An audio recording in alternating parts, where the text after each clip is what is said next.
Hello, good afternoon, everybody. My name is Celine. I'm a research assistant with the Asia Pacific Center for Environmental Law, and I'm now spotlighted. Yes, so we will now be starting this webinar, and we would just like to remind everybody of the housekeeping rules. For our audience members, thank you so much for joining us today, and we would just like to request that everybody keeps their mics off and their cameras off as well. If you have any questions that you would like to pose to the panelists at any point during this webinar, please feel free to key it into the Q&A function at the bottom of your screen, of your Zoom screen, and we will get to it later on during our live Q&A session. And if you have any remarks that you would like to make to any of the panelists, please feel free to use the chat function as well. So without further ado, I would like to say thank you to everyone for joining us today, and we would now be opening our 9th annual Law Goes Green conference. So the Law Goes Green conference is an annual conference that aims to raise awareness among undergraduate law students about environmental action and problems, and spur them to take action to advance environmental protection. This year, the conference is jointly organized by the University of Colombo's Center for Environmental Law and Policy, CELP, and the National University of Singapore's Asia Pacific Center for Environmental Law, APSEL. This is the first event that marks the start of a collaborative partnership between CELP and APSEL. This partnership is born out of the shared conviction that our role as environmental law centers is to promote cooperation, research, and teaching on environmental law and environmental rule of law in the Asia Pacific region. The topic of this year's webinar is global face mask pollution, which makes for a very timely discussion about the severe consequence of the global COVID-19 pandemic, face mask pollution. Today, we will be hearing from the law students from the University of Colombo and the National University of Singapore, as they share with us on their research about the legal and regulatory solutions that various countries have introduced to tackle this particular problem.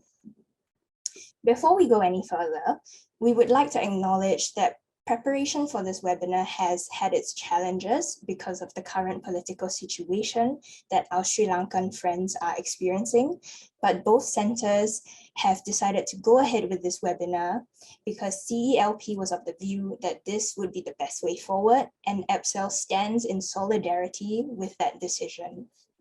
So in light of the unfolding situation, we have had to be very adaptive with how we are carrying out our webinar, which means that we are grateful to students on both sides for being so understanding about the situation, and we would also like to seek our audience understanding that we were not able to do certain things, such as have live presentations by all of our UOC panelists.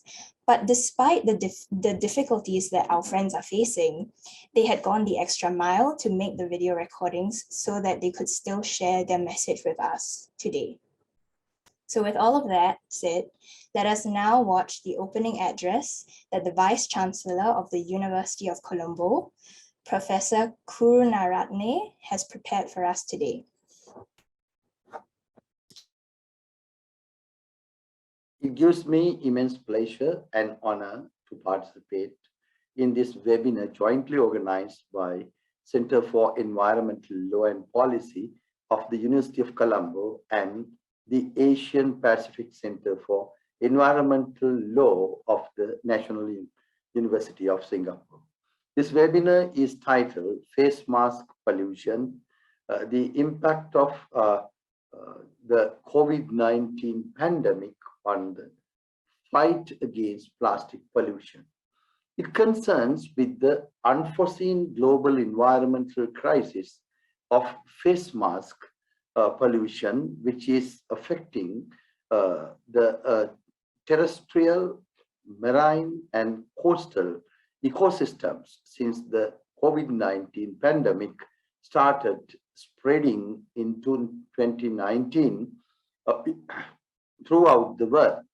This is an urgent environmental emergency which affects the developing and developed countries alike.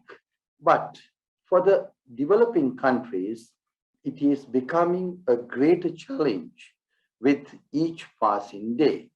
Therefore, it is necessary to pay due attention to the face mask pollution, study the existing parameters of the destruction they can cause, and thereby reform the laws and policies to control the use of and release of face masks in day-to-day life.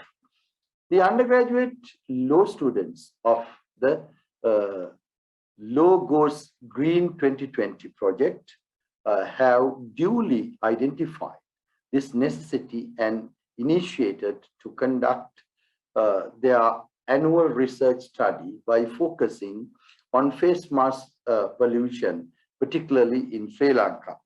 This is a great example of how University of Colombo in Sri Lanka, including the most recent environmental concerns. The University of Colombo is ranked number 1 in the SC Imago institutions rankings in 2022, which further affirms the fact that the university strives to provide the best education opportunities to all the students, specializing in various fields of study. Hence, this Law Goes Green 2022 project demonstrates that the university encourages not only the academic advancement of its scholars, but also social skills and personality development while fulfilling their duties as responsible future generation of this country. It is a great opportunity that the Center for Environmental Law and Policy of the University of Colombo has offered to guide the Law Goes Green 2022 team to broaden their prospects and work together with the students from the National University of Singapore by collaborating with the Asian Pacific Center for Environmental Law. The Center for Environmental Law and Policy is the pioneering institution within the university systems of Sri Lanka, which specializes in environmental law and policy initiatives, yet another remarkable initiative by the Faculty of Law of the University of Colombo. I believe that this collaboration will certainly strengthen the goodwill among the universities to engage in future collaborations, student exchange programs, and other opportunities which will allow students to further enlighten themselves. On concluding remarks, I would like to congratulate Dr. Kokila Konasinghe and Professor Jolene Lim for this fruitful collaboration, and the undergraduate students from both universities who are in charge of broadening our insights on face mask pollution and related legal framework in Sri Lanka and Singapore. The members of the organizing committee and all other relevant contributors who made this event a success. Thank you.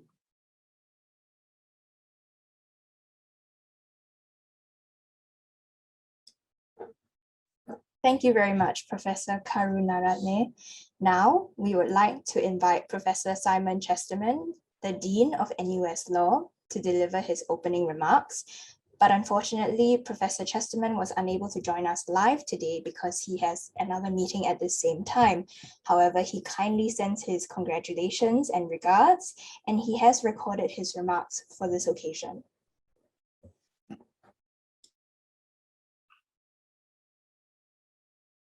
Hi, my name's Simon Chesterman. I have the honour of being Dean of the National University of Singapore Faculty of Law, and I'm delighted to be taking part in Law Goes Green 2022, an initiative organised by our Asia Pacific Centre for Environmental Law, APSEL, together with the University of Colombo's Centre for Environmental Law and Policy, or CELP. I'm sorry not to be able to welcome you in person.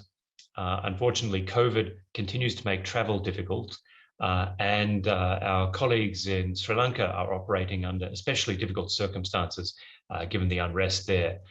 We do hope everyone in Sri Lanka is doing well, and we really admire the determination of our partners to proceed with this event.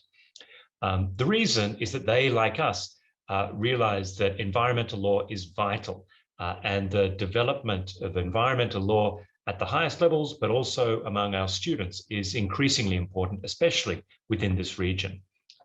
This conference is also a particular opportunity not only to advance the idea of environmental law, but to really encourage our students to see the interaction between laws, policies, and real-world problems. We are thrilled to partner with Sri Lanka's leading law school, the University of Colombo. 10 years ago, back in 2012, I had the great opportunity to visit at the University of Colombo, had a wonderful time there, really rich, engaging experiences, and I do hope to be able to come back and visit soon, or indeed to welcome you to Singapore in the very near future. The Centre for Environmental Law and Policy is the hub of environmental law research and teaching in Sri Lanka at the University of Colombo, and it aims to be a platform for research, policy development, and collaboration among different fields, including science, geography, economics, political science, business studies, and of course, law, to build an environmentally conscious society. Dr. Kokila Konasinga is the founding director of CELP and was the person who inaugurated this Law Goes Green annual conference back in 2014. And it's in its 9th year this year, continuously operating in that period. She's joined in her mission by numerous colleagues, and we're thrilled that the Vice Chancellor of the University of Colombo, Professor H.D. Karunaratne, and a Law Dean, Professor N. Sampath Punchihewa, are also taking part in this conference, albeit virtually. This year's topic is face mask pollution, which is particularly timely. Indeed, I've got my face mask here, alas, a disposable one. And it really highlights an opportunity for law undergraduates to undertake interdisciplinary research and learn about the regulatory regimes put in place to combat face mask pollution in different jurisdictions. And indeed, not just face mask pollution, but the tremendous amount of material that has been extremely helpful during the pandemic in the short term, but some of which will pose potential much longer term problems to our environment. The team of final year law students from the University of Colombo comprises Ishan Jayasundra, Isuri Rodrigo, Taroshi Fernando, and Vikram Sirisena. On the NUS law side, I'm delighted that our Environmental Law Students Association has stepped up to this challenge and is represented today by Ananta Wazir, Marilyn Kung, Ryan Ma, and Lim Shin Yi. Thank you to everyone who's tuning in to watch the proceedings. Thank you to the leadership of APSEL, in particular my colleague, Professor Jolene Lin, our partners at the University of Colombo, and to all of our students for the work that they've put in and the inspiration that they provide for all of us. Thank you very much indeed. Have a great conference. Bye for now.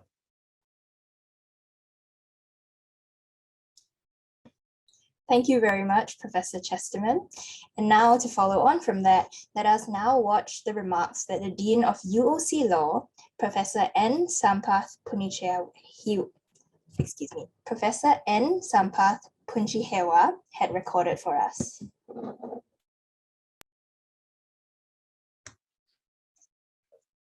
Good morning, everybody. I'm truly delighted to speak at this collaborative webinar today. As the Dean, Faculty of Law, University of Colombo, the premier seat of legal education in this country, I feel extremely proud to take part in this occasion, co-organized by the Center for Environmental Law and Policy of the Faculty of Law, University of Colombo, and the Asia Pacific Center for Environmental Law and Law of the National University of Singapore. First and foremost, I should commend the student committee of the Logos Green 2022. The Logos Green project has been successfully conducted since 2014, which addresses various environmental concerns in Sri Lanka and the region. This year, the Logos Green project is conducted as the flagship event of the Center for Environmental Law and Policy and focuses on a timely concern of face mask pollution, which is of a common environmental problem for every country, including Sri Lanka and Singapore. With the able guidance of Professor Vasantha Seneviratne, Head Department of Public and International Law, Faculty of Law, University of Colombo, and Dr. Kokila Konasinghe, the Director of the Center for Environmental Law and Policy, students have organized several activities, including the webinar titled Face Mask Pollution, the Impact of COVID-19 Pandemic on the Fight Against Plastic Pollution. This international webinar marks the historic occasion of collaboration between the University of Colombo and National University of Singapore. Indeed, this collaboration stands a place in the history. I fervently believe that this is a beginning of many collaboration between our institutions. Hence, I congratulate Dr. Konasinghe, the able director of the Center for Environment Law and Policy, and Professor Joline Ling, the director, Asia Pacific Center for Environmental Law of the National University of Singapore, for this great initiative. Our Center of Environmental Law and Policy of the Faculty of Law, University of Colombo, was launched January this year and conducted remarkably well and has been praised by many stakeholders in this country and also the policymakers, including the Honorable Minister. The Center for Environment Law and Policy has embarked on a journey of promoting environmental justice in Sri Lanka and in the region. And it sets the highest standard in promoting environmental protection and conservation in Sri Lanka and in the region. I assure continuous support to this Center for Environment Law and Policy and also international collaboration of this nature. I wish this discussion, meticulous discussion and deliberation will promote the environmental justice in both countries. I thank you for this opportunity.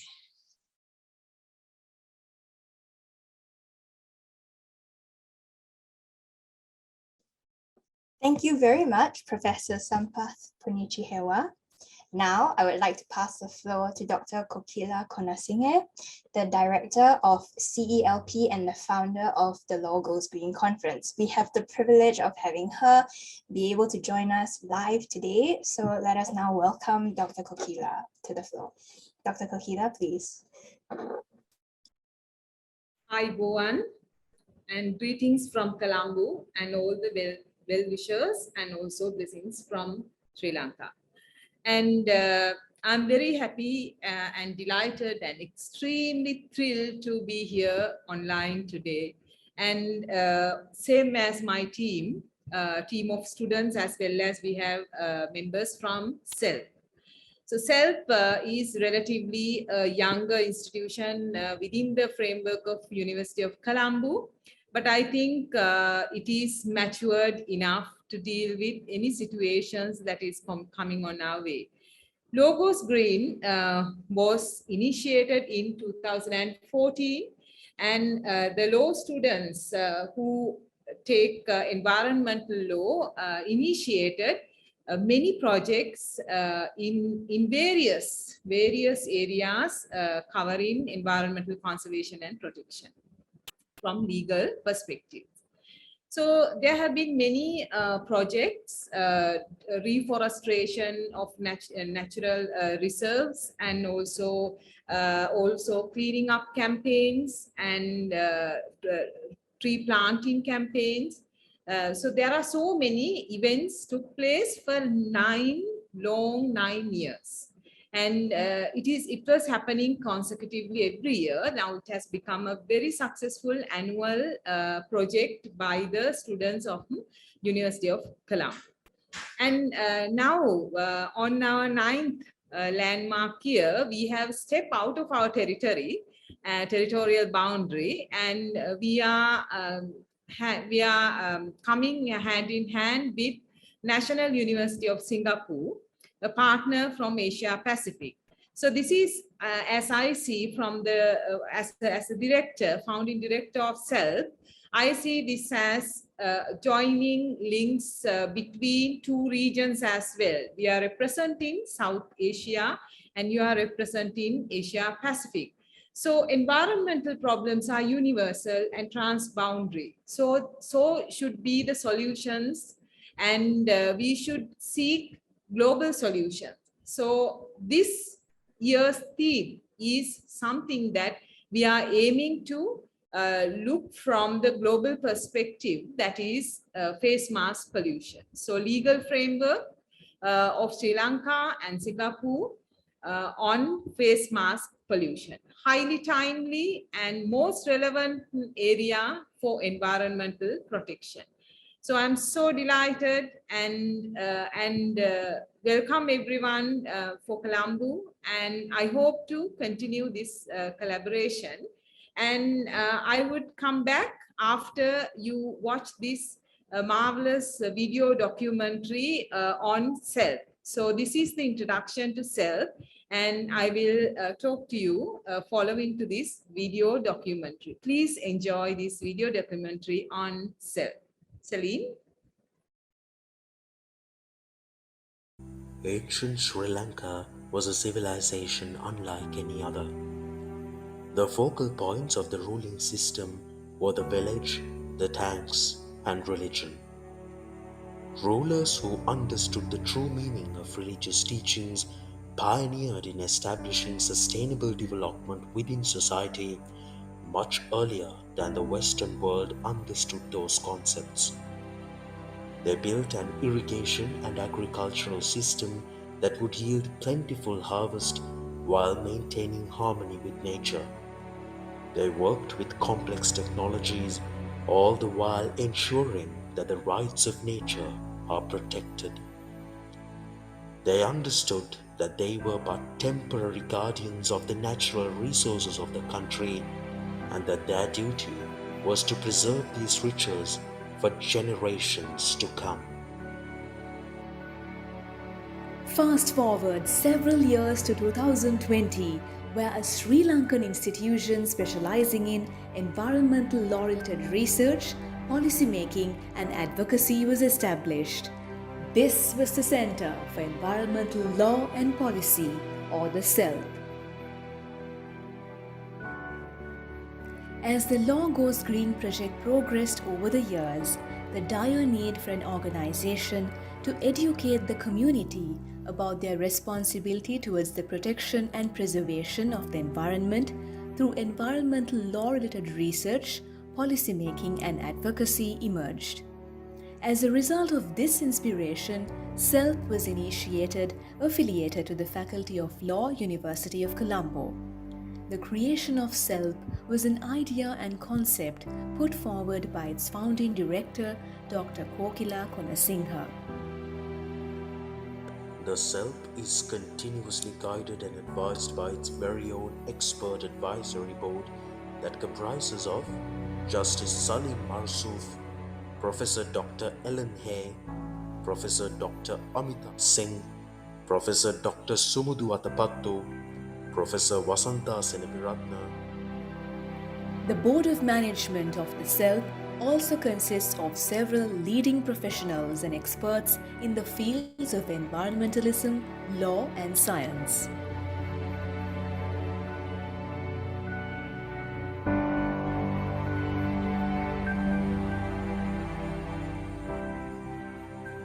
With the mission to build a platform to research, collaborate, learn, and engage in order to build an environmentally conscious society, the Center has contributed to the growth of environmental law through collaborations, contributions, research, and publications on diverse subject matters related to environmental law and policy.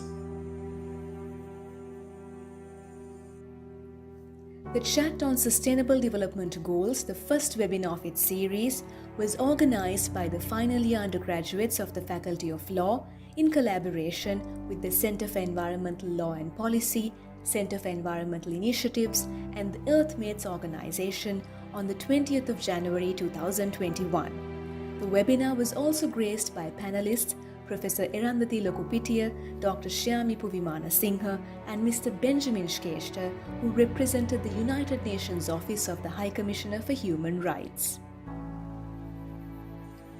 Project Bajo is a Millennium Fellowship project advancing Sustainable Development Goal 13 concerning climate action by analyzing the laws and policies regarding climate change and environment of the South Asian countries. Dr. Kokila Konasinghe was a co-advisor of the project. Two members of the CELP, Ms. Dulkisi Tavaka and Ms. Kitmini Aviroppala, were the editor-in-chief and the lead researcher of Team Sri Lanka respectively.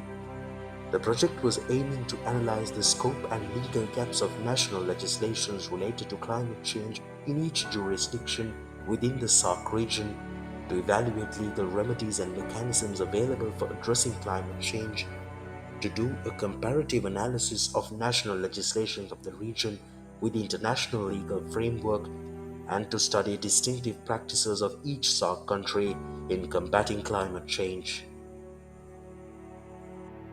In November 2020, CELP took part in a project with the International Federation of Red Cross and Red Crescent Societies to map and analyze the legal preparedness for international and regional disaster and pandemic response in South Asia.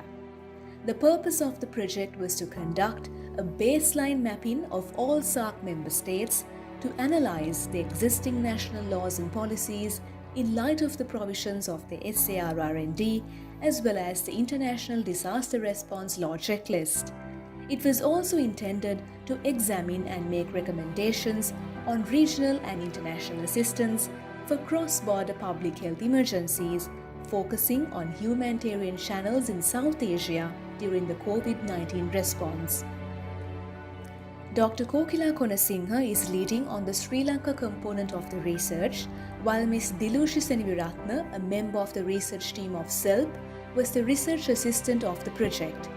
The research is being conducted in 3 phases, and the first 2 stages of the research were conducted to map the legal frameworks relevant to regional and international assistance to disasters in Sri Lanka and to understand how the legal framework has been applied in practice and to provide recommendations to strengthen regional and international cooperation for disaster and emergency response.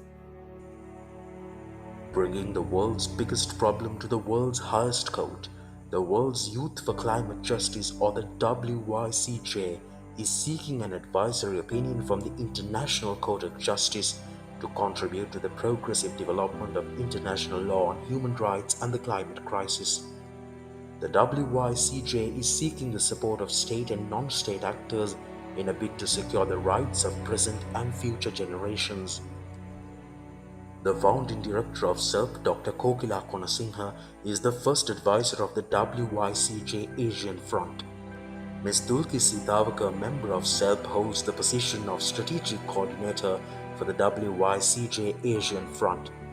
SELP intends to lead the national campaign in Sri Lanka and assist in spreading public awareness about the campaign.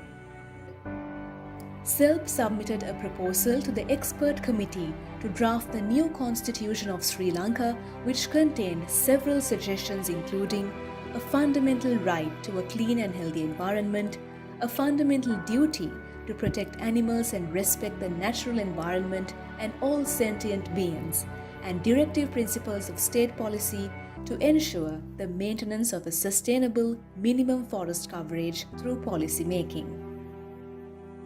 Raising public awareness on environmental matters has also been one of the center's key areas of focus.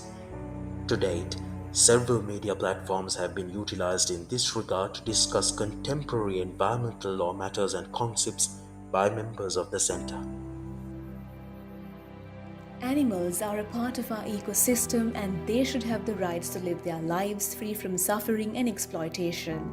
The concept of fair treatment and respect to animals has been declared in Buddhism and other religions as well. However, Sri Lanka does not have a comprehensive legal framework on this matter. This lack of consideration led to a situation where people view animals as property instead of sentient creatures. Therefore, this publication is an eye-opener to the community to realize the importance of animal welfare. There is a rapid escalation of reported and unreported environmental pollution incidents day by day in Sri Lanka. Nevertheless, Sri Lankan laws on public nuisance are scattered in a plethora of legislation and case law. Hence, this compilation is a timely and noteworthy contribution to legal literature as it fills the lacunae of environmental-related legal materials by compiling the legislative enactments related to public nuisance with all relevant case laws, including the most recent judgments. Ultimately, the publication will help to ensure sustainable utilization and preservation of nature and its resources in Sri Lanka. The South Asian region is rich with its environmental law jurisprudence, marked by the plethora of judgments, focusing on crucial aspects such as the intrinsic connection between a healthy and clean environment to the right to life. Being a region predominantly affected by climate change and where the standard of life is affected daily by pollution and degradation of the environment, the environmental activists, legal practitioners and civil society have rendered an unparalleled service to battle for environmental justice. A collection of such prominent landmark judgments and analysis was compiled as the first ever South Asian Environmental Law Report, Volume 1, along with the Center for Environmental Justice, and was launched on the 30th of October 2021. This historic document will be of great use for researchers, academics, students, legal practitioners, judges, and the general public, not only in Sri Lanka but around the world. South Asian Journal of Environmental Law and Policy, published in collaboration with the Center for Environmental Justice, is the first environmental law and policy journal within South Asia. This journal will be published annually in both print and virtual forms, aiming to create a research platform that will provide prospective solutions to environmental law and policy issues in the region. It will be an invaluable resource and a guide to researchers, students, and the general public regarding new developments in the field, to identify different legal systems in the region and beyond in a comparative manner, and to engage in environmental-related initiatives in a meaningful way. committing to advance the environmental jurisprudence, educating and raising environmental consciousness of the public, propagating the notion of the rights of nature, and striving to fulfill our obligations to the unborn generations. The journey of the self continues.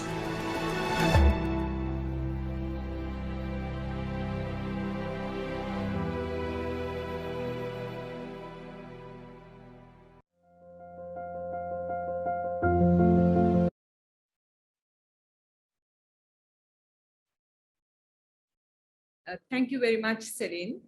I think that gave a very elaborative analysis of what we do as SELF and also about Logos Green. So now there are two ongoing projects, that is SAJELP, South Asian Journal of Environmental Law and Policy, Volume 2 for this year. And also we are doing a book project on environmental law and governance, multidisciplinary perspective, where we look at from science, economics, art and literature perspectives and many other perspectives, how the environmental protection has been addressed. So that will also be an interesting project by the SELF. And I'm very happy to join with you today. And as a gift from SELF and from Sri Lanka, we are sharing the e-version of South Asian report on environmental law and policy. So there are South Asian law reports from various different countries from South Asia, important law reports together with a case review. So that will be very useful for law students to understand the South Asian jurisdiction on environmental protection, because the case report together with a case analysis by an expert in environmental law. So we are giving you, we are sharing that soft copy, as well as South Asian Journal of Environmental Law and Policy, the first volume, will also be shared. So enjoy reading both of that, and I'm sure that it will be very useful for all the law students and legal researchers. So it is my immense pleasure to join with Asia Pacific Center for Environmental Law and SELF. Look forward for many more collaborations, fruitful collaborations between National University of Singapore and University of Colombo. Thank you so much, and Aibuan. Thank you so much, Dr. Kokila. That was such an informative video, and I learned a lot about CELP. And thank you also for sharing your publications with us, and we'll be sure to check it out. And now we would like to have the director of our EPSEL Center, Dr. Jolene Lin, come along to share about our center. So can we put our hands together and invite Dr. Jolene? Jolene, please. Thank you. Thank you, Celine, and thank you everyone for being here with us. Kokila, that was a beautiful video, and I feel quite bad now because we don't have one to share. But first of all, just want to say that it's a real pleasure to be able to have this webinar take place. As of yesterday, we were still having discussions about whether we would be able to proceed. And I would say that I am truly impressed as well as touched by the dedication of your students and the Center for Environmental Law and Policy for forging ahead with this webinar, despite the political situation in Sri Lanka. So first of all, I think that I'm not going to speak too much about EPSEL. I just want to first of all just thank a couple of people for making this partnership and this webinar possible, and then maybe just one or two things I would point out about EPSEL, and then I would love to hand the floor over to the students who are really the star of today's webinar. As we want to focus on the research that they have painstakingly taken in order to highlight the issue of face mask pollution. So first of all, on a very personal note, I would like to thank Celine and my colleagues Joel and Elisha for supporting the webinar and really painstakingly organizing the webinar in partnership with our colleagues at the Center of Environmental Law and Policy. I would also like to thank Kokila for the opportunity to forge this partnership, and I look forward to taking this partnership further. And I hope that this is one of many events and activities that we will undertake to further our center's work in the region. I am particularly, on a personal note, I am particularly happy to learn more about South Asia, because it is such a rich, there is such a rich tradition and culture of environmental protection and the rule of law there on these issues of protecting nature and natural resources. I also would like to thank the students who have really put their time and effort to preparing their presentations and for being very adaptive to the changing circumstances. I really appreciate the work that have been put in by the students, and I'm really looking forward to learning from your presentations. So without further ado, I would like to hand over the floor to the students. And as I mentioned very briefly, APSEL, the Asia Pacific Center for Environmental Law, is a center within the Faculty of Law at the National University of Singapore. Like the Center for Environmental Law and Policy, we focus on research and teaching. I don't have a nice video to share, so I would like to invite you to visit our website, as well as feel free to get in touch with us to find out more about the work that we do. So without further ado, I'd like to hand over the floor to the students. Thank you. Hello. On the theme of face mask pollution, the impact of the COVID-19 pandemic on the fight against plastic pollution, the environmental law students of University of Colombo will present the research on legal framework on face mask pollution, Sri Lankan context. To control the spread of this virus, face mask is used as primary personal protective equipment. Thus, the production and usage of face masks significantly increase as the COVID-19 pandemic is still escalating. Further, most of these masks contain plastics or the derivatives of plastics. Therefore, this extensive usage of face masks generates million tons of plastic waste to the environment in a short span of time. This research aims to investigate the legal framework on face mask pollution in Sri Lanka. Sri Lanka has a comprehensive and robust legal and policy framework to regulate and guide waste management, including management of medical waste. The overarching regulations on waste management is governed through the National Environmental Act No. 47 of 1980 and its subsequent amendments. The Directorate of Environmental and Occupational Health and Food Safety is the key unit within Ministry of Health that oversees the environmental compliance related to operations of the Ministry of Health. Sri Lanka is also a signatory to around 40 multilateral environmental agreements, of which several are related to biosafety, health and sanitation, and hazardous waste. Relevant national regulations and requirements and international guidelines on medical waste management will be discussed here. A set of comprehensive and robust laws and policies are available in Sri Lanka in handling medical waste. These include the laws and regulations enacted through the National Environmental Act and by Ministry of Health. At the onset of COVID-19 pandemic of the country, the Directorate of Environmental and Occupational Health and Food Safety of Ministry of Health has issued clear guidelines in management of COVID-19 infectious wastes. Thank you. Over to you, Isuri.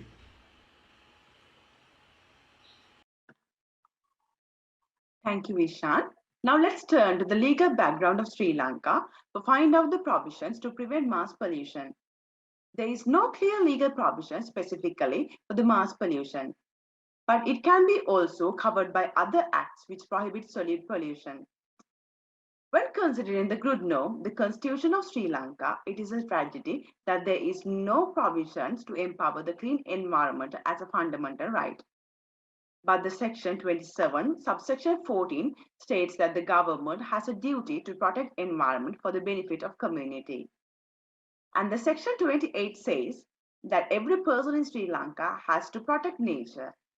But according to the section 28, the above stated duties cannot be considered as a legal right, and therefore they are not enforceable in any courts or tribunal.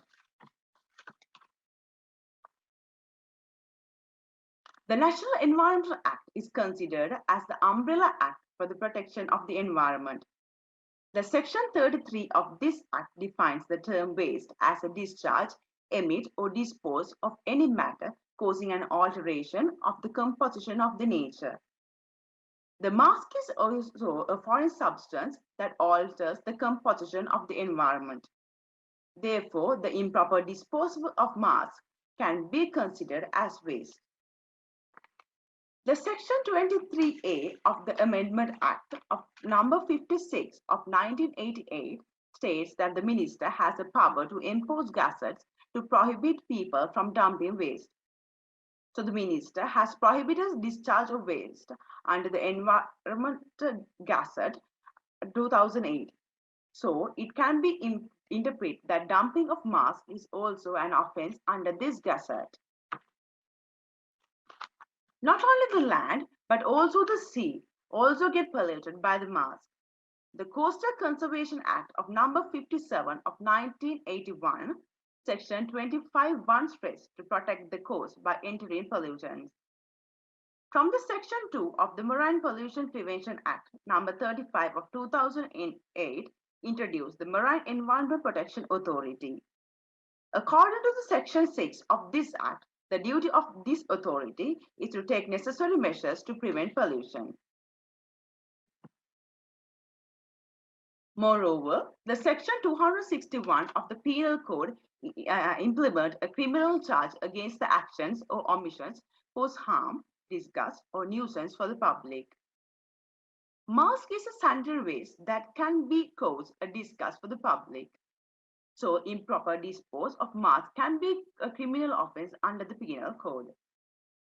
Urban Council Act, Municipal Council Act, Pradesh Sabha Act are also important under the proper disposal of waste. Under these acts, all municipal solid waste generated within the boundaries of local authority is their property, and they are mandated to remove and dispose them. So the local authorities have a duty to manage masks in their areas and dispose them properly. That is it for the national law. Now let's turn into international law. Over to you, Vikum. Thank you. Thank you, Siri. Here, the aim is to investigate the current issue in accordance with the international environment law. Here, I would like to focus on a few international legal conventions as follows. These are the main basic sources on the topic I'm talking about. The first one is United Nations Convention of the Law of the Sea, 1982. The Stockholm Convention, 1972. Rio Declaration of Environment and Development, 1992. United Nations Environment Program, the Stockholm Convention on the Persistent Organic Pollutant, 2001, and finally, Paris Agreement in 2050. At first, I would like to talking about United Nations Convention on the Law of the Sea, 1982. This convention is a unique convention that is important for the protection of the ocean as well as the various forms of marine pollution. In here, include the methods of polluting the oceans and how to ensure its safety as well. Under the UN Convention on the Law of the Sea, the definition of marine pollution given in the first article, here you can see the first article of this United Nations Convention on the Law of the Sea, can be termed as marine pollution because of the adverse effects of the quality of ocean water by the use of masks that are disposed improperly by human.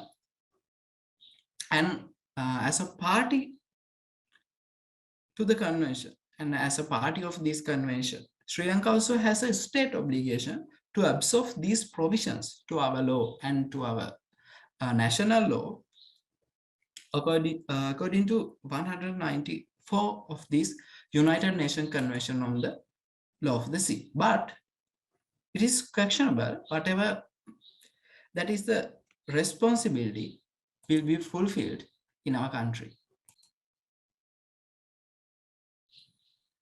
Next, I would like to talking about the Basel Convention on the Control and Disposal of Hazardous Pollution at the Border 1989.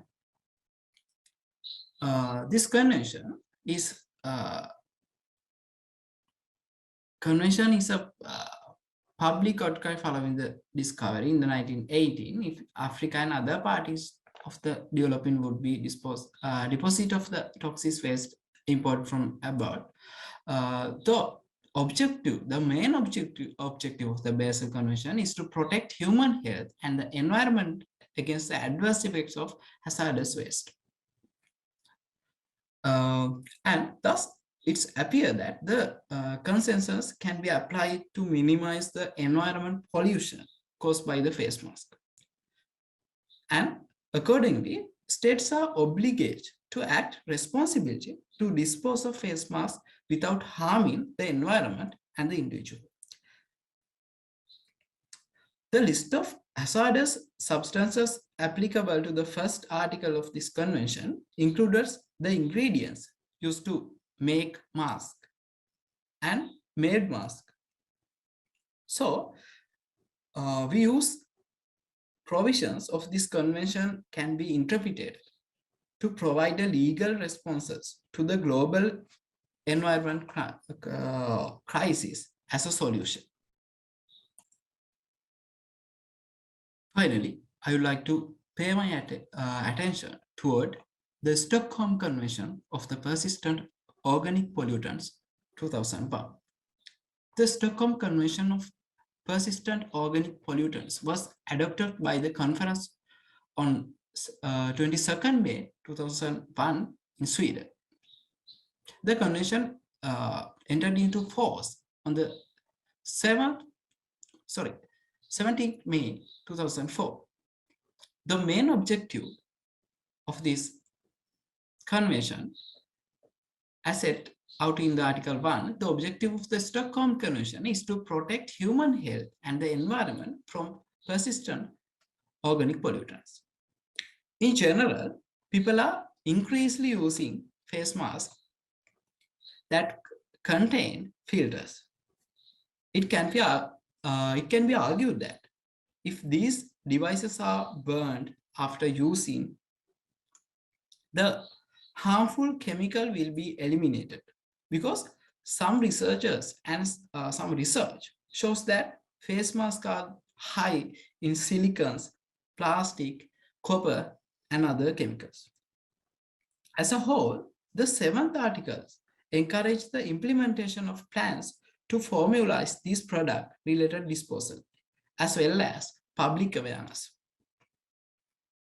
It can be concluded that the practicality of this basis is also flexible toward Sri Lankan context, and also this convention also provides successful precautions against the harmful effects of organic matter on the environment.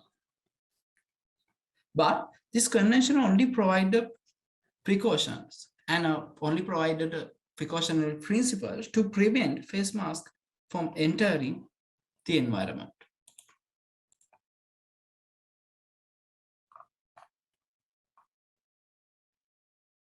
As a party of these conventions, Sri Lanka also has a state obligation to absorb these provisions to our law. But it's questionable whether that's the responsibility will be fulfilled. Over to you, Tarushi.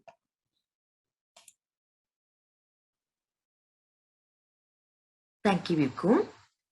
As for said, global face mask pollution is not only just a problem, it is a dangerous situation. If we do not take any step to prevent this problem, this will be effect on today as well as our future generation. So, as a law student, we have identified few of recommendation to sort out this problem as soon as possible. So I'm going to discuss what are the recommendations we have identified. First one is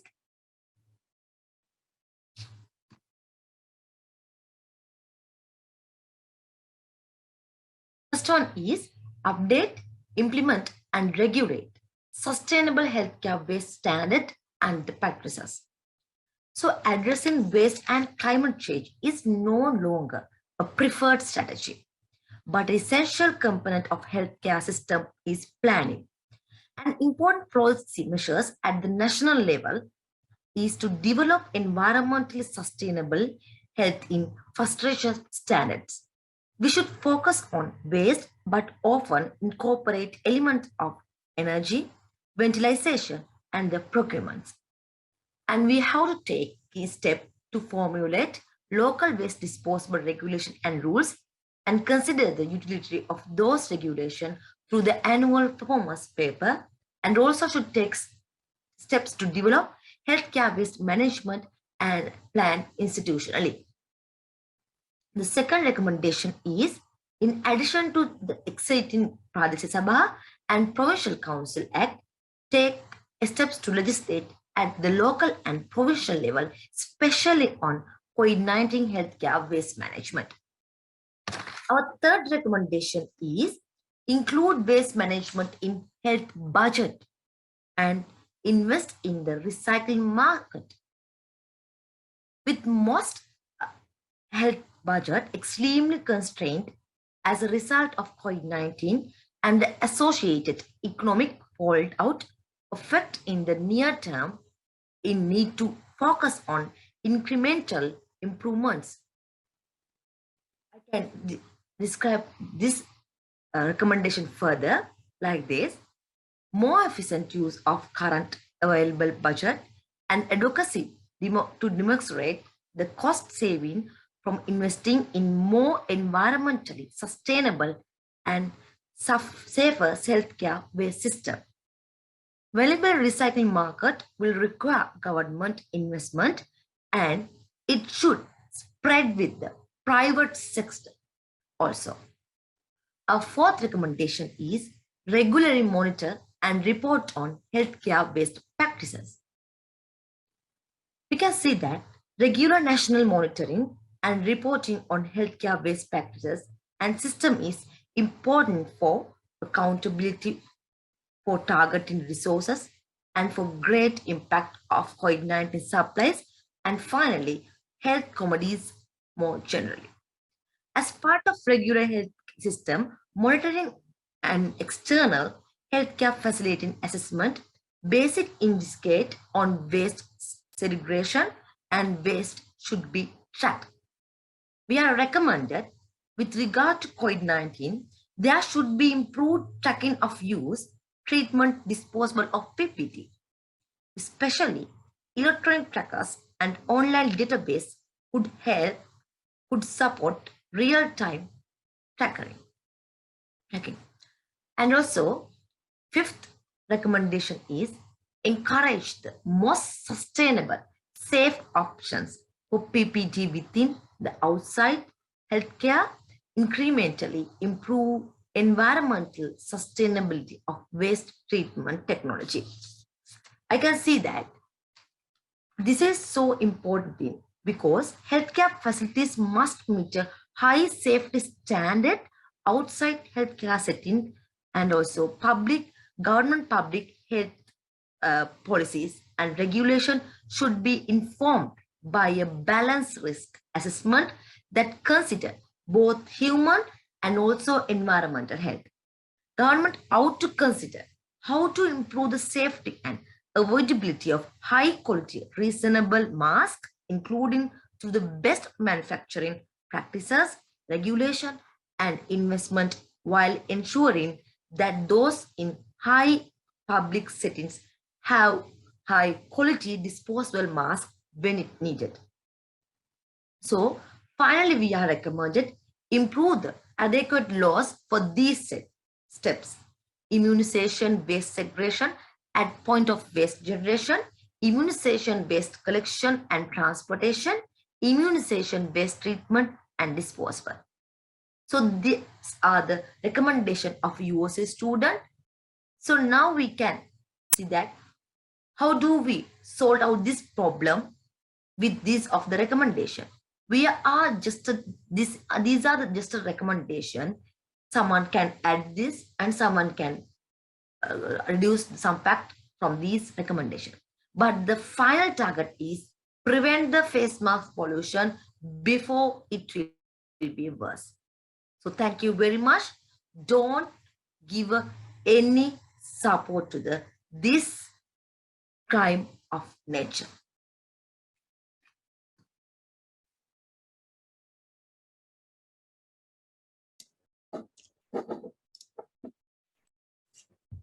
Thank you very much to our 4 students from UOC, Ishan, Isuri, Vikum, and Tarushi. Thank you so much for putting in the effort to share your message and for compiling that video together. It was very informative.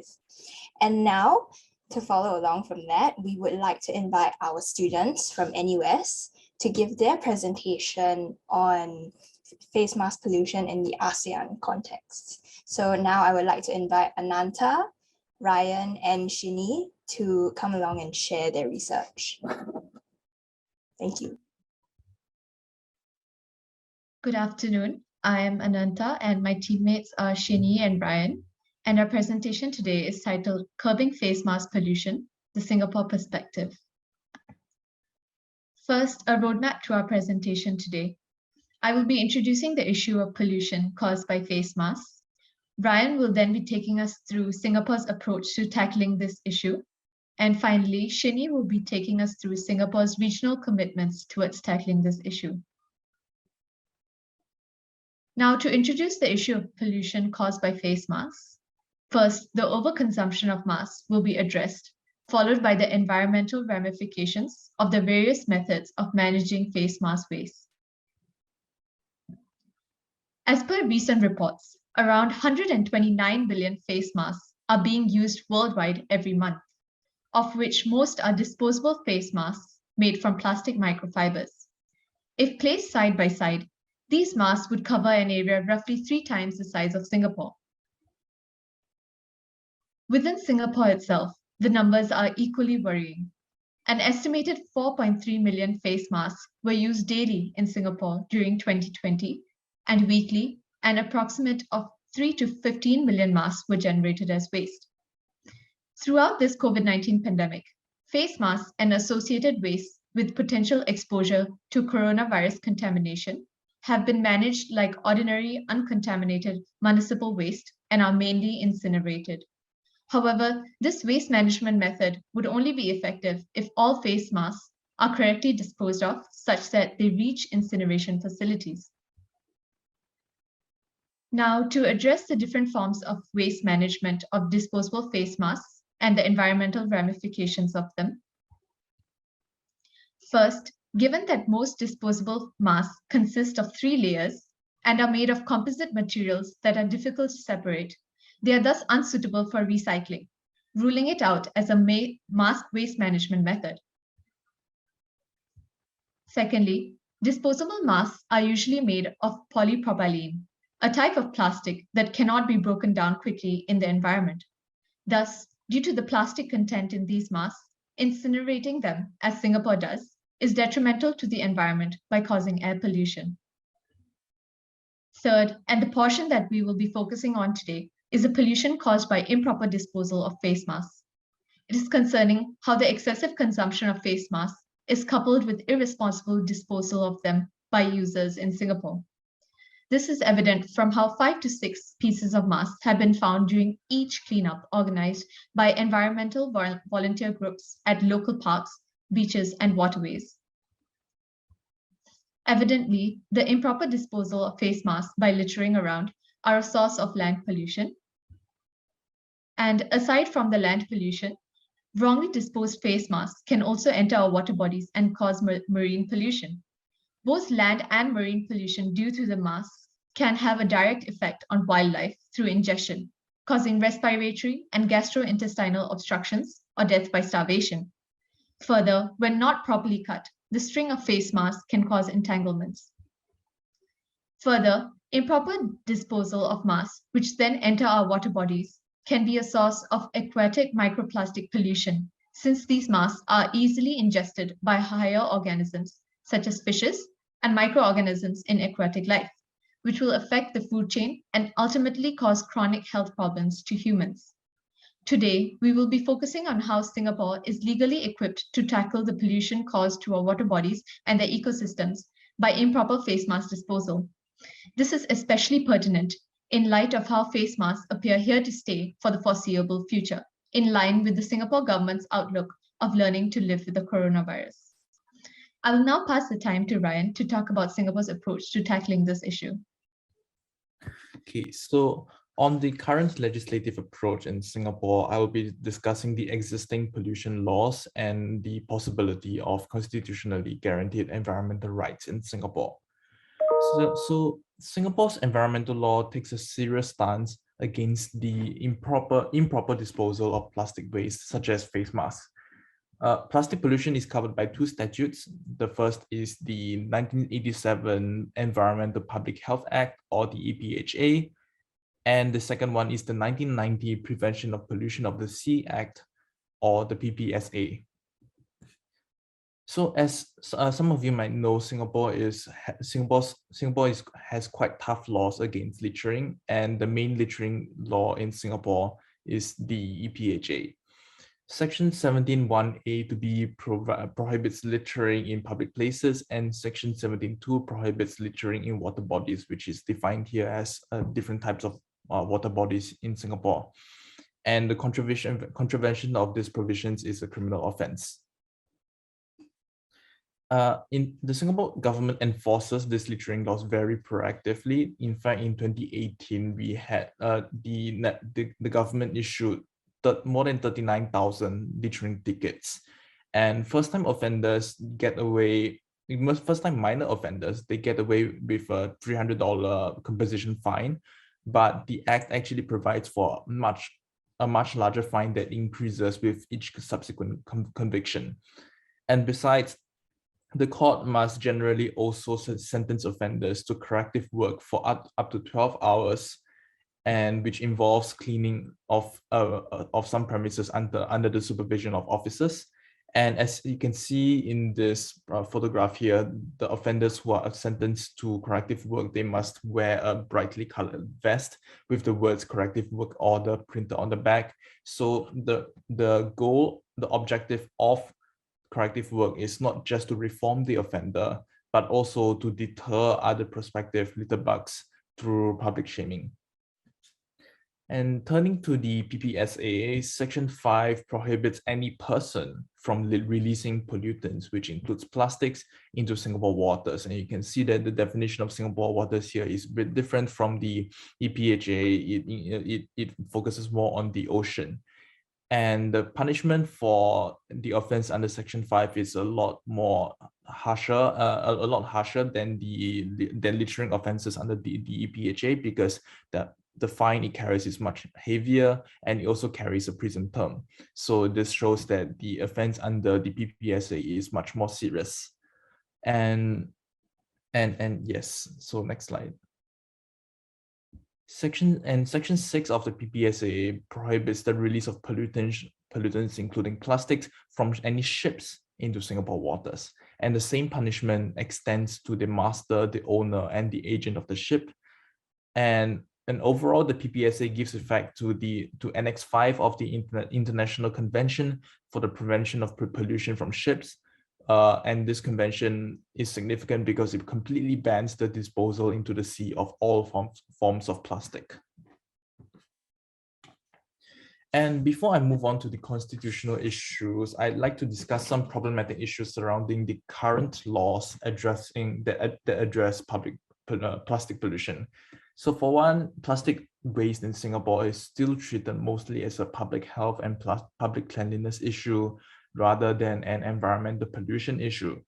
And this can be seen in the fact that the littering offences are found in the EPHA instead of Singapore's umbrella statute on environmental pollution, which is the Environmental Protection and Management Act 1999, or the EPMA. And this is not just a matter of semantics, really, because public health concerns can and have conflicted with environmental concerns when it comes to plastic waste. And one example is that last year, during an engagement session, our Senior Minister of State for Sustainability and Environment said that the government's effort to curb the use of single-use plastics must take into account the importance of plastic bags to the hygienic disposal of waste.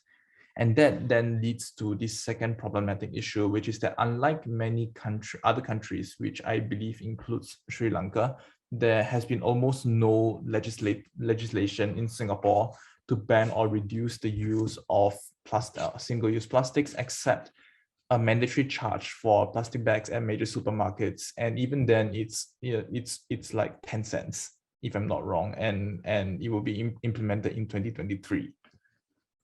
And with that, I would now be moving on to the question of constitutionally enshrined environmental rights in Singapore.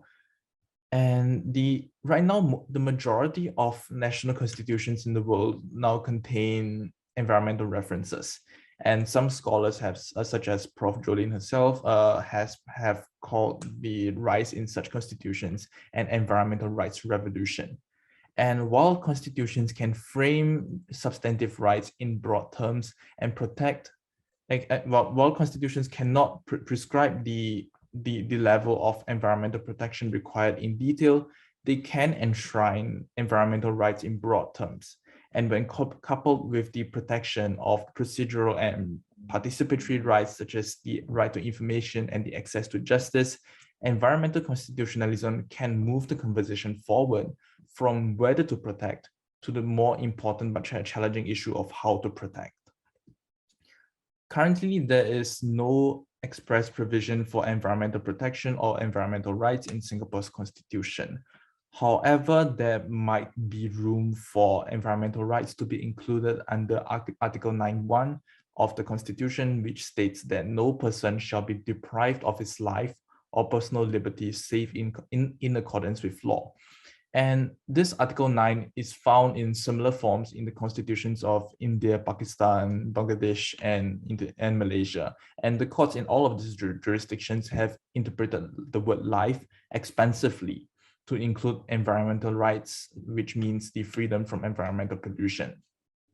But unfortunately, in Singapore, the courts have not accepted these broad interpretations of life and have interpreted the phrase life and personal liberty in Article 9(1) quite narrowly. So in the landmark case of Lim Meng Suang, the Court of Appeal, which is the highest court in the land in Singapore, held that the phrase life or personal liberty refers only to the freedom from unlawful deprivation of life or unlawful detention or incarceration. And the reasoning was based on the context and structure of Article 9 in general.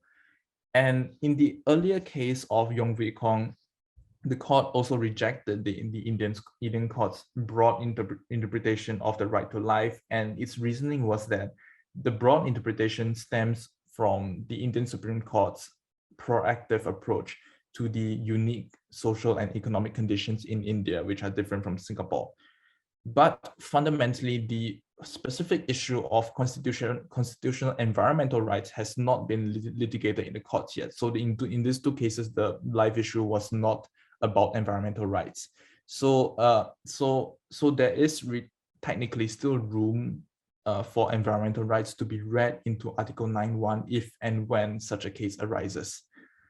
And now I will pass my time to Shini, who will take us through the regional and international commitments that Singapore is part of. Hi everyone, I'm Shini, and I will be sharing about a non-legal regional framework, which is the ASEAN Regional Action Plan for Combating Marine Debris. So firstly, what is ASEAN?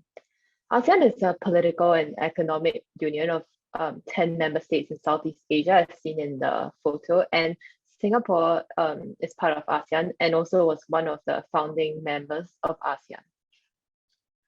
So the plan targets plastic marine debris in general, but this will encompass face masks that are improperly disposed of and end up in the seas.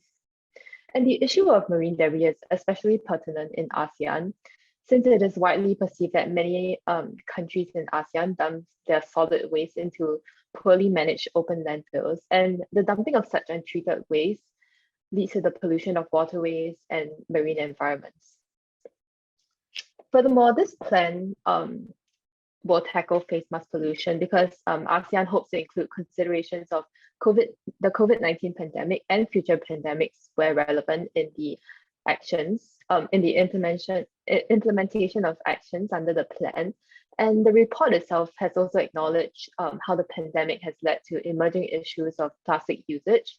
Firstly, and most importantly, the increased usage of surgical masks and medical equipment. Secondly, the increased usage of plastic over more environmentally friendly alternatives due to the economic crisis arising from the pandemic. And lastly, due to the oil market collapse because of the pandemic, which led to plastic production becoming much cheaper. So while we can see that there are intentions to tackle the pandemic-induced plastic usage, including mask usage, it remains to be seen how the implementation of the actions will actually tackle the issue of face mask pollution. So moving on, I will now introduce the framework, which offers an integrated approach to address the issue of plastic marine debris in ASEAN over the next 5 years. So in particular, the plan addresses 3 key stages of the plastic waste value chain as seen in the first row of the framework. So these are reducing input, secondly, enhancing collection of marine debris and minimizing leakage of it into the seas, and lastly, creating value for waste reuse. Secondly, the 4 framework components of the plan as seen on the left column are firstly, policy support and planning, secondly, research, innovation and capacity building, public awareness, education and outreach, and lastly, private sector engagement. So these 2 aspects, the 3 key stages of the plastic waste value chain, as well as the 4 framework components, make up the framework of the ASEAN Regional Action Plan. And this plan mainly consists of 14 regional actions as seen, which can fit into the framework. So I will be briefly talking about 3 of these actions. So the first one is a best practice manual for reducing, collection, as well as treatment of sea-based litter. And this action proposes to support the ASEAN member states with the proper implementation and adoption of the principles in the MARPOL Convention for reducing separate collection and treatment of fisheries marine plastics. So this will, at the national level, support all the ASEAN member states to inform them on best practices. Secondly, one of the actions are a guidebook for common methodologies for assessment and monitoring of marine litter, which aim to provide guiding principles to develop a standardized survey and common methodologies for monitoring marine litter, which will serve the ASEAN member states to provide clarity on the magnitude of the issue of marine debris.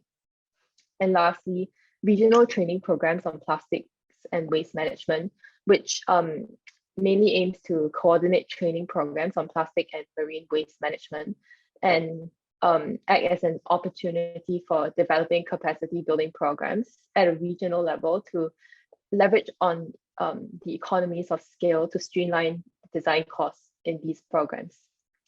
So we've identified several benefits of such a collaborative regional approach. Firstly, geographical proximity. So countries in ASEAN have many shared waterways, such as the Mekong Delta, as seen in the photo, as well as many marine areas that transport marine debris.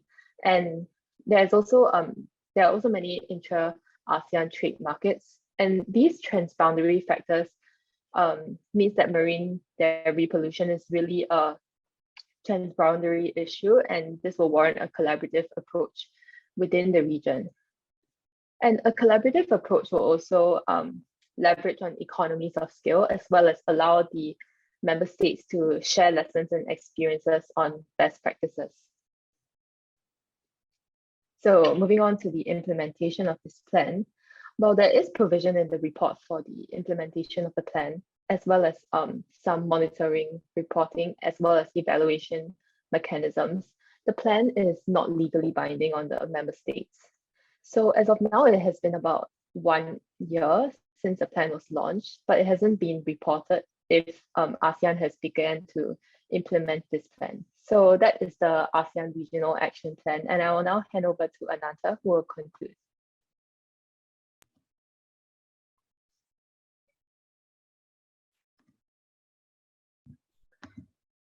So to summarize, so far we have talked about the Singapore legal framework and the regional framework, which tackle one aspect of pollution caused by face masks, which is the effects of improper dumping of solid waste.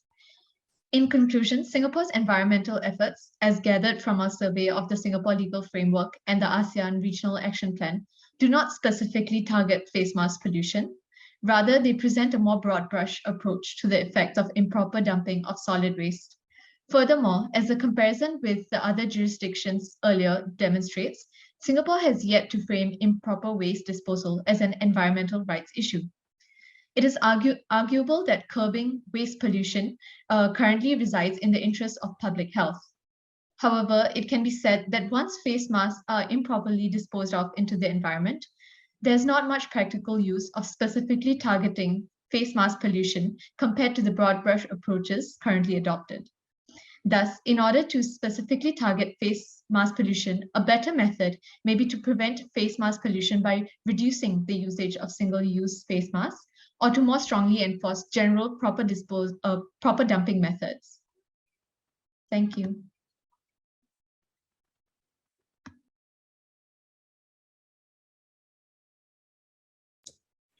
Thank you very much to our NUS students for their very interesting presentation. And I think it was a very, sorry, let me just close this. I think it was a very good presentation that touched on the relevant laws of both Singapore and ASEAN. And I think it was clear that you did good research on it. So thank you very much for the efforts that went into it. And we would also like to extend our gratitude for the efforts that you put in despite it being your exam season. So thank you very much. And now that we have heard from both UOC and NUS students, we would like to open the floor to any of our audience members who would like to pose questions to either the UOC students or our NUS students or both groups, or Dr. Kokila or Dr. Jolene Lin. So audience members, please feel free to leave your questions in the chat box or in the Q&A box, and we will get to you as soon as we can. All right, we have our first question from Shroyon. Thank you very much, Shroyon. He says, thanks to all panelists for a very interesting and insightful presentation. I have a question for panelists generally. So UOC students, NUS students, anybody who wants to take this, please feel free. So he asks, face masks are hopefully a relatively temporary issue to the extent that it is tied to the COVID pandemic. To what extent do you think that the lessons are generalizable for other forms of pollution going forward?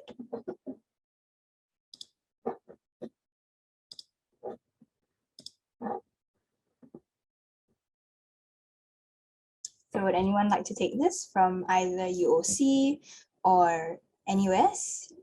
Does the UOC side want to start first? Like from your perspective, I can go after you.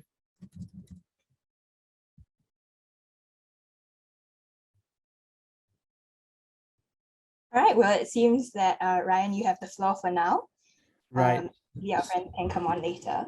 So yes, I mean, I think one common one common ground between both Singapore and Sri Lanka is that of course we don't have any laws that we don't have a lot of laws that are specifically targeted at face mask pollution in general, because the generally laws of if you have adequate laws that target plastic pollution, then that's quite generalizable to plastic waste as well. And I would say that the lessons that we learned from the Singaporean perspective is it's definitely generalizable for handling plastic waste in the future as well, because earlier on I mentioned that in Singapore, plastic waste is treated very much as a public health issue, and rather than an environmental pollution issue. And I would say probably during COVID, that is when that conflict between these two interests became the most pronounced, right? Because right now, face masks are not treated as a recyclable waste, presumably because of its infectious nature, and therefore for the sake of public health protection, we are not recycling them and rather treating them as any other waste that goes into the incinerator. So perhaps I would say, after the COVID-19 pandemic, something that Singapore can consider is whether it can, I'm not sure whether streamlining is the right word, but to create more of a comprehensive and umbrella legal framework for dealing with both pollution and public health, because both of these are very important national priorities for us. And if you look at the current statutory framework, it's still a bit, we still have a bit of a patchwork of legislation, which is quite strange, because the Environmental Protection and Management Act that I mentioned, that was supposed to be an act that to consolidate the previous legislation on air and water pollution, right? But now you have that act which deals with air and water pollution and land pollution to a very limited extent, and then you have your littering offences in the EPHA, and then, if I'm not wrong, radiation protection is covered in the separate act. Yeah, that was passed in 2007. So I think in light of the environmental impact of plastic waste that we saw during the pandemic, now might be a good time to review whether we can have a much more comprehensive legal framework at least from the Singapore perspective. Yeah. Thank you so much, Ryan. And yes, I agree. I think that your argument was completely sound. And now we would like to have maybe one of our UOC friends share a bit about what you think this pandemic and global face mask pollution can teach us about waste management more generally, perhaps in your country or in your region. Anyone can answer.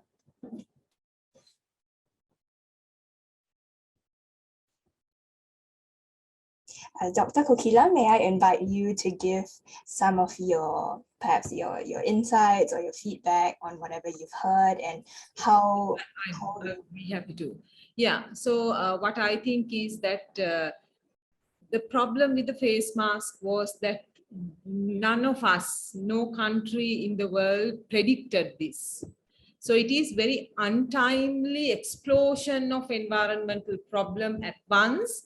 And the magnitude is so huge because each one of us, of 8 billion people live on this planet, had no choice but wearing the face mask. So the magnitude is huge, enormous. At the same time, it is very unpredictable and untimely intervention with all the other environmental problems. So it escalated the usual general pollution issue to a greater height without any proper specific legal framework. So that is the gap that I see in this whole scenario. And I think UOC and NUS both explained it elaborately.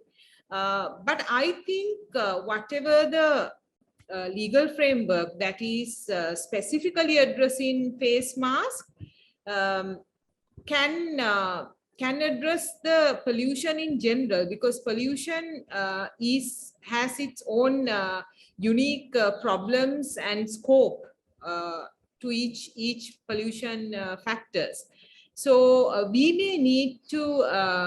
may not need to generalize what we cover the face mask pollution to other problems, because other problems have, for example, we have another pollution issue called e-waste, electronic wastage problem, which is upcoming, and we can predict that in 10 years, 15 years time, it will be one of the worst environmental threat in terms of pollution.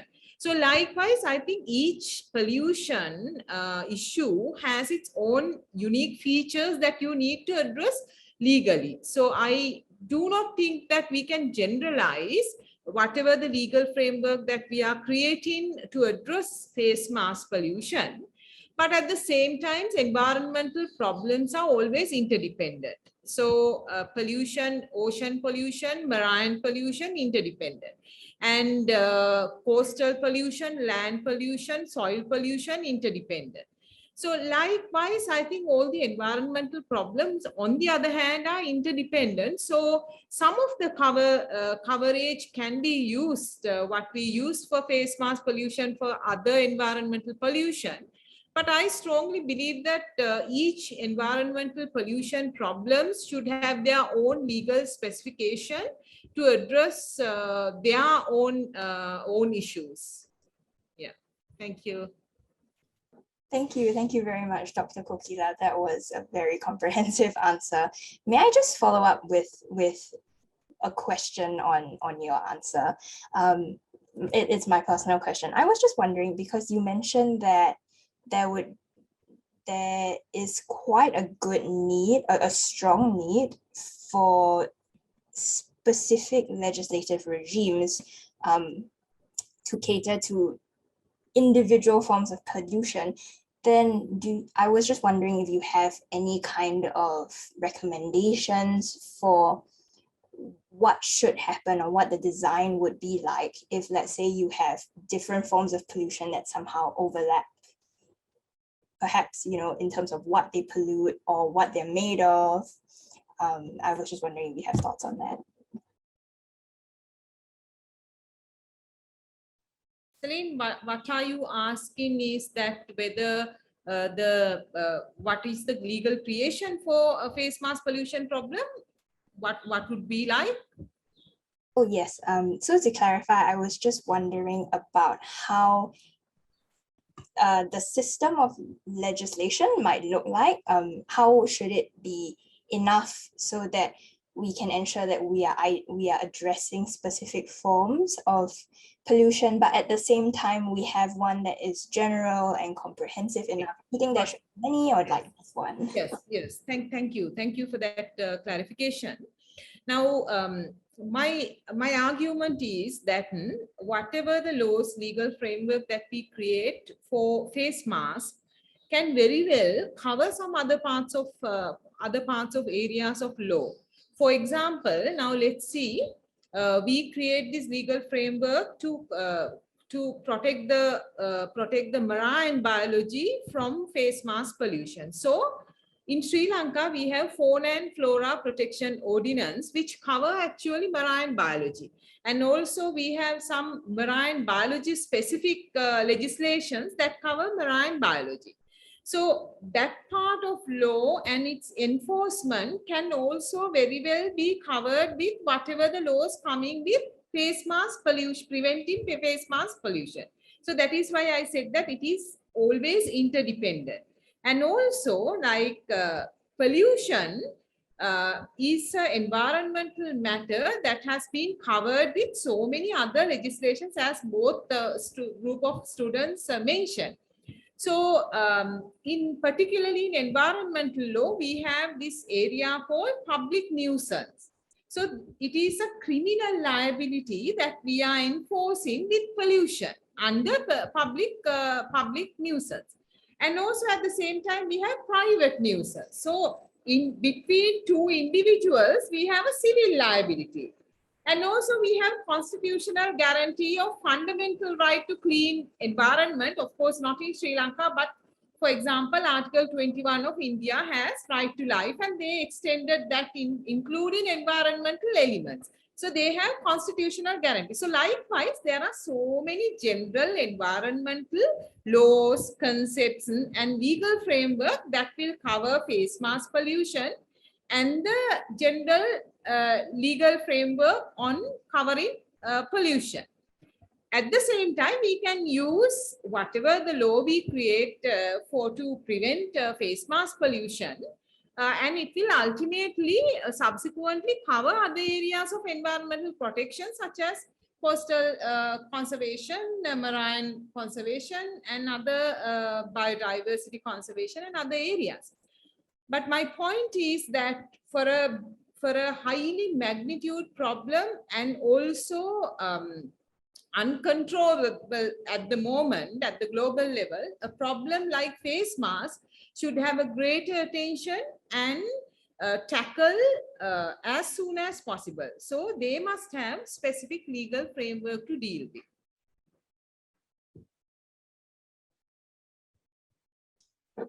No, thank you very much, Dr. Kokila.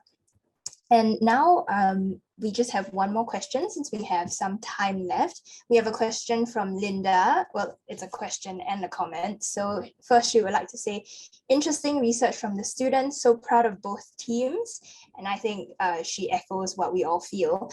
And so her question is, my question is on the urgency of having regulatory measures directly of face masks, while regulation on marine plastic pollution will also regulate face masks. So I think what she's getting at is also what you touched on, Professor Kokila. And I think what you mentioned is a good answer to a question, but just taking that a little bit forward, I was just wondering if, either the NUS students or the UOC students, if you have any hopes or aspirations about what the legislative or policy frameworks would become as we, sort of move hopefully away from COVID-19, and as we start to get more aware of how we're handling waste generally. I was just wondering if you had any thoughts to share after doing so much research. Anyone can begin.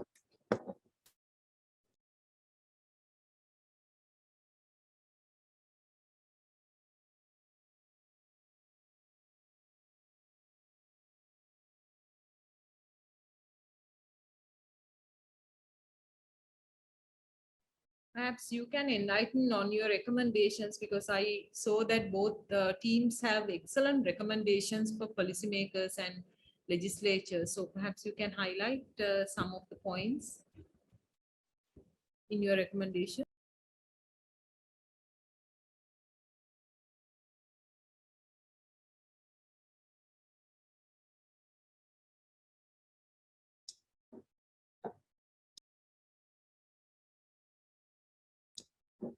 Yes, I agree with Dr. Kokila. Thank you for your prompt. And I think I saw Ryan unmute. Would you like to share any closing thoughts with us, Ryan? Thank you. So I think from the Singapore perspective, I think the Singapore perspective really shows, I think there's a certain limit when it comes to the effectiveness of law and policy alone in dealing with plastic waste, because Singapore is probably one of the countries that is the toughest on littering. We issue like tens of thousands of littering tickets every year, but as we've seen in Ananda's portion, people are still littering.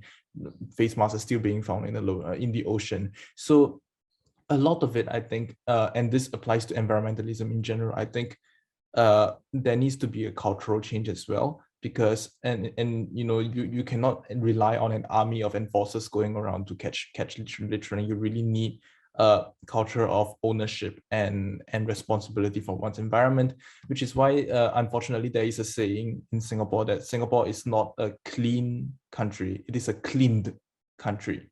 We have more, I think if I'm not wrong, we have more than 100,000 cleaners in Singapore, all generally quite very generally not paid very well. But essentially the entire country's public hygiene system depends on these people, and so I think that doesn't reflect very well on the country itself. So if you really want, and of course the having all these cleaners and all these enforcers going around, that there's a huge cost on society as well. So I think while talking about how the law can develop, we can also think about how the general culture in the society can be shaped as well, for people to not to have that sense of ownership and take it upon themselves to essentially protect the environment. And this is possibly where maybe a constitutional enshrinement might be useful, because I saw that in Sri Lanka, the constitution doesn't just confer a right to a clean environment, it also imposes the duty for each person to care for the environment. And given that the law does have a role in sort of educating people about the norms, behavioral norms, my personal hypothesis would be that enshrining such a duty in the fundamental law of the land might inculcate a sense of responsibility towards and not just a sense of entitlement towards a clean environment, but also a sense of duty and responsibility as well. Thank you. Thank you very much, Ryan. That was a very thoughtful response. And I think this is a very good note to close our conference for the day. And with that, I would like to say that we have now come to the end of our 9th annual Law Goes Green conference. And once again, we would like to thank all of our panelists, especially our friends from UOC who have been through a lot to be here today. And we would like to thank all our audience members for joining us today. And for those of you who are willing, we would like to invite you to complete our event feedback, which would be shown on a slide hopefully soon. And do feel free to also contact us if you have any points that you would like us to improve on and any suggestions that we can implement for future events. So thank you very much once again, and we hope to see you at our next event.